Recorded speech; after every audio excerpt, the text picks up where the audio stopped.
Out of all the guitar players to rise up during the great Southern rock era, Tommy Crain was probably the least talked about. This had nothing to do with his talent, but I think more to do with Tommy was just a very private guy. He didn't give a lot of interviews, and after leaving the Charlie Daniels Band, he kept pretty much out of the spotlight. Tommy played guitar in that band for almost 15 years, and he was more than just a guitar player. He also sang, wrote, and arranged songs.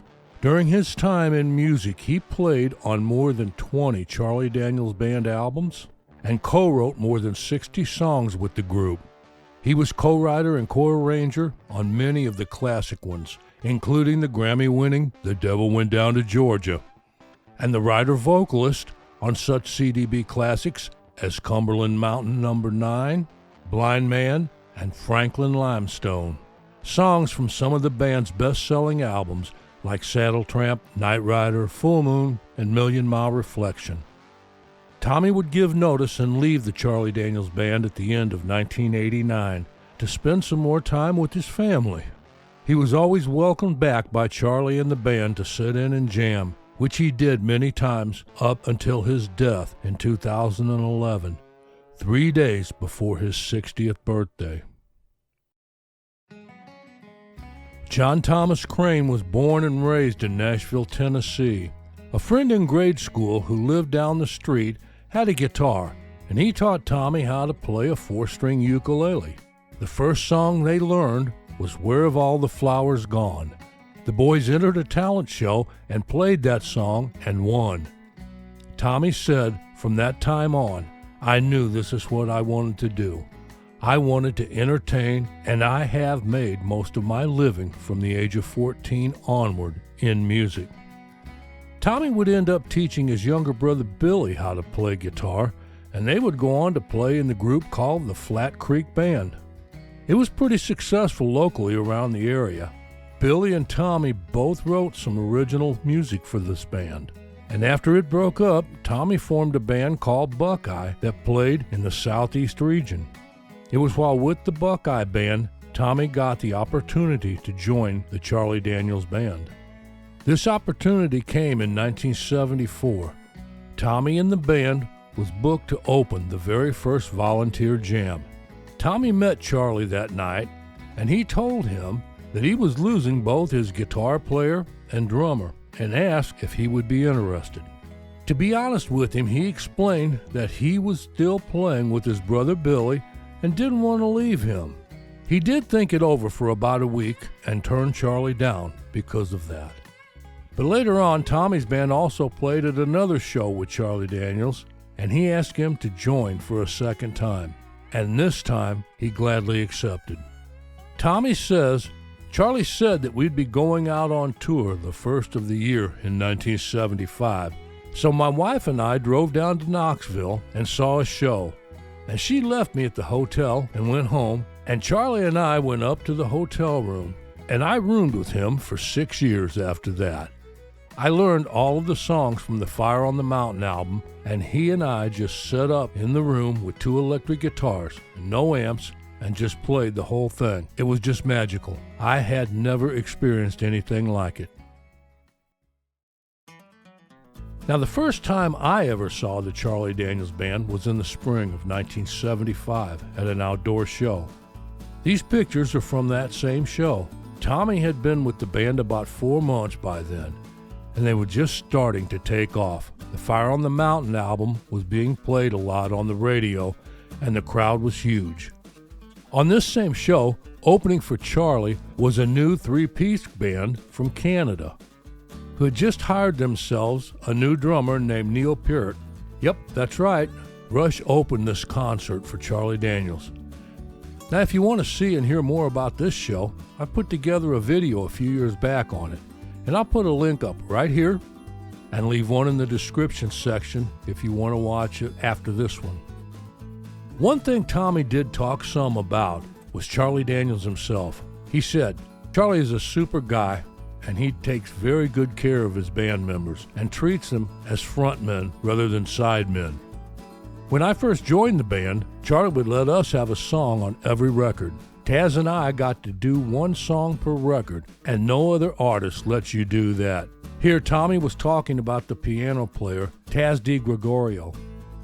Tommy, who would end up co-writing on around 60 songs, explained how the writing sessions went. He said we would go out to Charlie's and put all of our ideas together and start rehearsing, and this would all gel and the songs would come together. Charlie would give us 50% and he took the other 50%, and this was so nice of him because he wrote most of the stuff and we all just added to it. He was super cool to let everyone be a part of the music. That was really big of him, and there is no other man like him alive. Probably the biggest song they ever wrote together was The Devil Went Down to Georgia, which came out on the Million Mile Reflection album around 1979. The song would go on to win a Grammy and become the band's biggest hit. Tommy, who was the co-writer on the song, tells the story.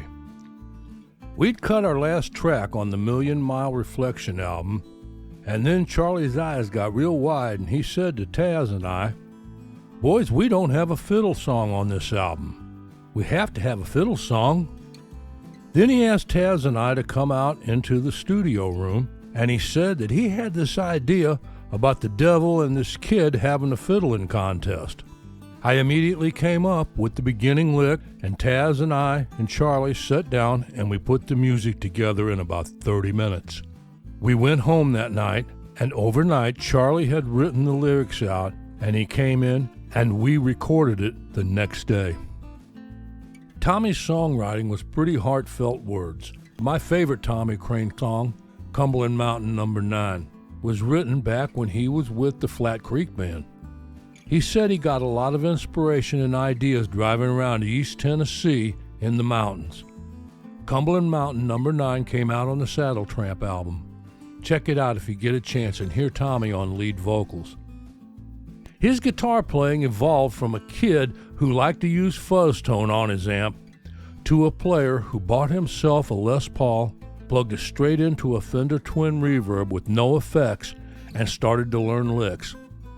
Players like Santana, Hendrix, Clapton, and of course the Allman Brothers Band with Duane and Dickie were a few of his inspirations.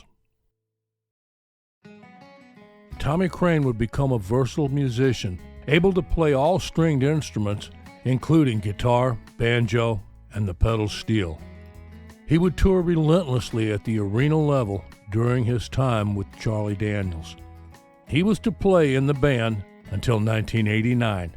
I think the call of home and family was his reason for leaving the group. He said, "I was getting burned out traveling on the road. When I first joined the band, we were doing about 300 dates a year.